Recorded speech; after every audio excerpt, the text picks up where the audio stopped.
salaamaaleykum mbokk Sénégal ñu ngi leen di nuyu di leen ziar di nuyu mbokk journalistes yi di ñëw ci li ñu fi dajale tey collectif Ñoo Lank di ko tàmbalee ci li ñuy wax rek bukki sàngoo deru bëy liñ naan liñ doon taqal ku mel ni sunu waa ji Guy Marius Sagna doon ko jiiñ mbirum terroriste ak yi ni mel tey li xew wane na ni loolu ñu doon wax lépp dara amu ci ñoom dañoo am seen programme ñëw bëgg ko wékk Guy Marius Sagna ndax day déranger ci kaw loolu lii mën a firndeel loolu mooy le 29 janvier bii passé dañu jàpp suñuy 8 camarades ñooñu ñëpp bàyyi nañ leen te niñ leen bàyyee ñun ñëpp gis nañ ko injustice bu leer la bu ñëpp mën a teg bët tey kiñ ci soxla woon dafa leer mooy Guy Marius Sagna moom ba léegi ñu ngi ko téye ci kaso bi te bu ngeen seetloo mës nañ ko fi jiiñ attentat terroriste ay mbirum terroriste ak yu ni mel bu ngeen fàttalikoo ci jamonoy Coupe d'Afrique bi jàpp nañ fi Guy Marius Sagna di ut ay motifs yu ñu teg ci kawam biñ demee ba ci bisu finalu Coupe d'Afrique bi ñu jël ko ci lañ ko defeere loolu yëpp nag état bi di def sénégalais yi war nañ ci bàyyi xel liñ ci war a jàng mooy dañu yor état boo xam ni muy doxaleeg population am ay naxante la te loolu war nañ ko comprendre parce que bu fekkoon Guy Marius Sagna dérangé wul loolu yëpp du leen ci fekk nit ki boo ko jàppee mu am ay motifs yoo ko mën a téye dafa simple da nga koy jël rek dugal ci kaso bi motif yaa ngi fi doo am loo ci wax mais bu ngeen seetee boobu ba léegi nguuru Sénégal noonu rek lay doxalee day jàpp ay nit di leen denc ci kaso bi sans aucun motif te loolu dafa war a denc ci réew mi ci kaw loolu ñu ngi leen di wax ni sénégalais yi seen bopp ñoom ñoo war a jug fajal seen bopp li xew ci réew mi tey Guy Marius Sagna day déranger ndax bu ngeen seetloo Emmanuel Macron waxoon na fi ne ñi nga xam ni tey ñooy jug di songu ay intérêt France seen gouvernement yi nañ wax ak ñoom parce que ñoom ñooy signé ak ñoom ay contrat yoo xam ni ñoo war a alerter seeni doomu réew waaye ñu xam ni contrat yooyu ñuy signé baaxul ci sénégalais yi baaxul ci africains yi ñu mel ni ñoom Guy Marius Sagna ak Kémi Séba loolu la ñuy dénoncer saa su ne ci loolu nag lañ nekk loolu tey moo waral collectif Ñoo Lank taxaw di lànk loolu lépp nga xam ni suñu état yi ñu ngi koy def muy complot ci diggante état yi ak yeneen i état jëm ci seeni askan te loolu duñ ko nangu en 2020 lañ nekk am na ci loo xam ni sénégalais yi mënatuñoo nangu ay njiitu réew taxaw di signé ay contrat yoo xam ni di def ay maguy yoo xam seen doowu population yi ñu toog ne cell duñ ci ne cell moo tax collectif Ñoo Lank jamono yi yëpp ñu ngi teg ay activités yoo xam ni ginnaaw bi ñu jugee ci manifestation yi ñu doon def nga xam ni troisième âge bi yëpp fekk si nañ ñu ci loolu ndax liñ leen di leeralal mooy mbirum courant mi nga xam ni état bi dafa ni day yokk courant pour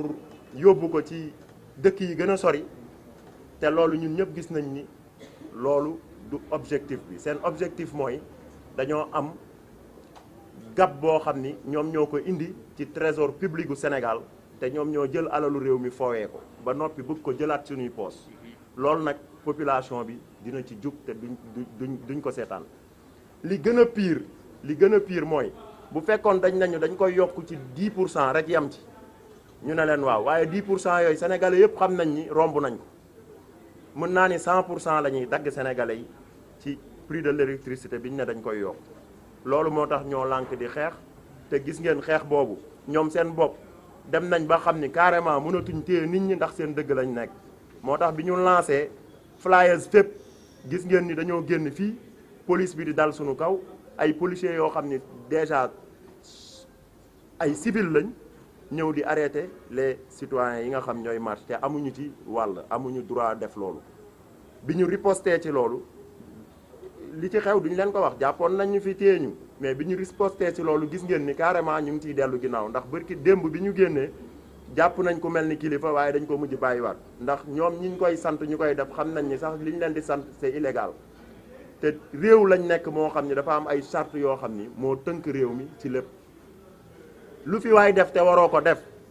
am na loi boo xam ni moom la ñuy teg sa kanam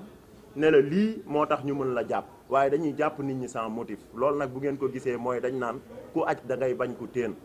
ñun duñ seetaan loolu ci kaw loolu collectif ñoo lànk xam ngeen ni tey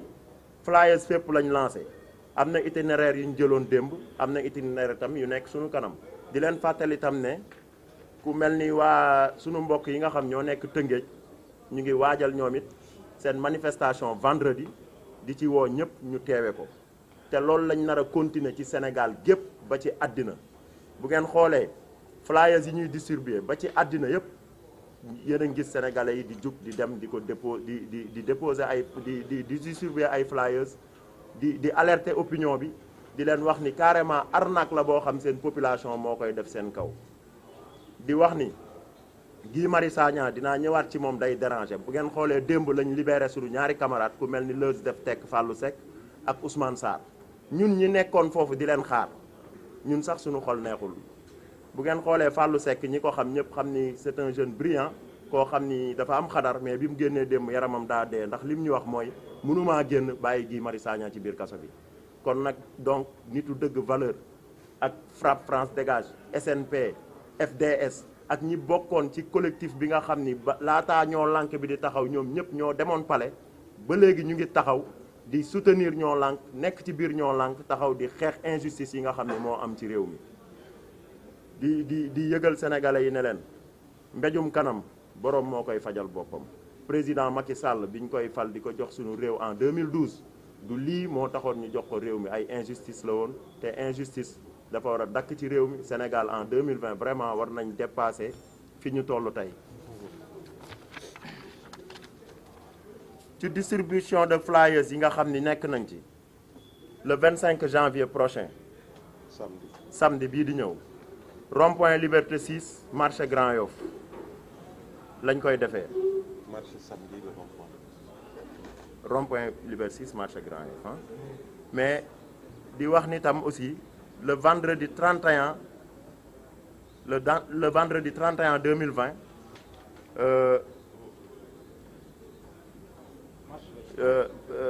marche bi nga xam ni war nañ ko def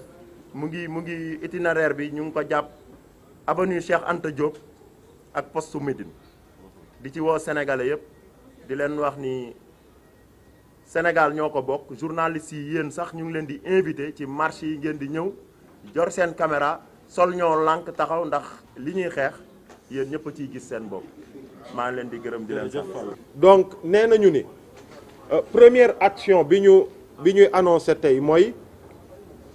comme Guy Marius Sagna dañ ko topp ba ci prison bi di ko xoqatal di ko privé de ses droits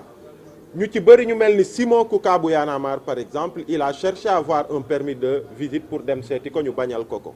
donc ak sénégalais yu bëri nangu ñu dem seeti Guy pour que ñu manifester ko seen soutien donc demain dañuy appeler tous les citoyens ñi bëgg seeti Guy Marius Sagna ñi bëgg dem pour ñu renforcer ko ci combat bi mu nekk di mener pour le peuple sénégalais le patriote qu'il est que demain incha allah vendredi que ñu dem tribunal dem uti ay permis pour dem seeti Guy Marius Sagna première chose. deuxième chose mooy proximité yi Fallou wax na ko ça va se poursuivre flyers fépp ça va se poursuivre après hier mercredi samedi incha allah dinañ dem tàmbalee marché samedi bu front de terre ñëw rond-point Liberté 6 jëm marché Grand Yoff leneen li Fallou annoncé mooy manifestation bu mag bu collectif citoyen ñoo lànk démembrement bu Rufisque di organiser suba di ci woo Rufisquois yëpp di ci woo sénégalais yëpp ñun tamit incha allah coordination nationale bi dinañ ci dem donc permis de visite yi 9h lañ koy délivrer au tribunal que bépp sénégalais bu bëgg soutenir Guy Marius Sagna manifester ko soutien am ci xoqatal biñ koy xoqatal ba ci biir prison bi suba na jël un peu de son temps à partir de 9h dem tribunal comme ni ko yoon maye mu dem jëli permis de visite pour que mu dem seeti ko loolu mooy information bi. L'autre chose mooy wax nañ ko dinañu wëy di dem rencontrer ak nit ñi mais notamment chefs religieux yi voilà que ce soit l'église ak lépp luy nu mu tuddati xalif généraux yi incha allah ñu ngi planifier agenda pour dem seeti leen dinañ leen ci informer. L'autre chose nag pour boucler la boucle la grande annonce mooy manifestation nationale bi ñuy amal incha allah le vendredi 31 janvier prochain ci Sénégal fépp dinañu am ay mobilisation ci diaspora bi dinañ ko amal mais ci Dakar fii incha allah à partir de 15h vendredi 31 janvier dinañu tàmbali buntu université Cheikh Anta Diop de Dakar mooy fi nekkee camp Jérémy jëm poste Médina incha allah donc jaa ngeen jëf